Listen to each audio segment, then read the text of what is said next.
കെംകാർട്ട് India limited. Company start ആയത് 2015 കമ്പനിയുടെ main wear house വരുന്നത് മുംബൈയിലാണ്. കമ്പനി ഫുഡ് അതുപോലെ തന്നെ ഹെൽത്ത് റിലേറ്റഡ് പ്രൊഡക്ട്സിന്റെ ഡിസ്ട്രിബ്യൂട്ടർ ആണ്. അത് ക്വാളിറ്റി മെയിൻറ്റെയിൻ ചെയ്തുകൊണ്ടുള്ള.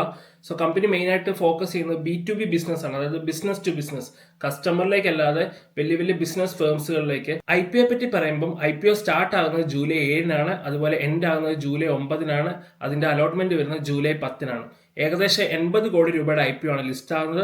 അതിൽ 64 കോടി ഫ്രഷ് ഇഷ്യൂ ആണ്, 16 കോടി ഓഫർ ഫോർ സെയിൽ ആണ്.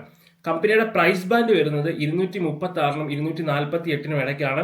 600 ഷെയറുകളുള്ള ഒരു ലോട്ടായിരിക്കും വരുന്നത്. എന്നാൽ മിനിമം ഇൻവെസ്റ്റ്മെന്റ് എന്ന് പറയുന്നത് 2 ലോട്ടുകളാണ്. അതായത് ഏറെക്കുറെ 1200 ഷെയർ, അതായത് 2,97,000 രൂപയോളം വരും. കമ്പനിയുടെ റീറ്റെയിൽ സബ്സ്ക്രിപ്ഷൻ കോട്ട എന്ന് പറയുന്നത് 31%. അതുപോലെ കമ്പനിയുടെ കറന്റ് ഗ്രേ മാർക്കറ്റ് പ്രീമിയം എന്ന് പറഞ്ഞാൽ 0, അതായത് 1% പോലും ഇല്ല നിലവിൽ. ഇനി കമ്പനിയുടെ ഫൈനാൻഷ്യൽ ഡേറ്റാസ് നോക്കുമ്പോൾ റവന്യൂ എന്ന് പറയുന്നത് 2023 131 കോടിയും 2024 132 കോടിയും അത് 2025 ആയപ്പോൾ 205 കോടി ആയിട്ടുണ്ട്. പ്രോഫിറ്റ് ആഫ്റ്റർ ടാക്സ് എന്ന് പറയുന്നത് 7 കോടിയായിരുന്നു 2023, അത് 24 ആയപ്പോൾ 14 കോടിയും 25 ആയപ്പോൾ 24 കോടിയും ആയിട്ടുണ്ട്. കമ്പനിയുടെ നെറ്റ് വർത്ത് എന്ന് പറയുന്നത് 14 കോടിയിൽ നിന്ന് 29 കോടിയും അതിൽ നിന്ന് 53 കോടി രൂപയും ആയിട്ടുണ്ട്. ഇതൊരു ബൈ ഓർ സെൽ റെക്കമെൻഡേഷൻ അല്ല, ജസ്റ്റ് ഇൻഫർമേഷൻ മാത്രം. ഞാനൊരു സെബി രജിസ്റ്റേർഡ് ഇൻവെസ്റ്റ്മെന്റ് ബ്രോക്കറും അല്ല. സോ നല്ലപോലെ പഠിച്ചതിന് ശേഷം മാത്രം എവിടെയും ഇൻവെസ്റ്റ് ചെയ്യുക. താങ്ക്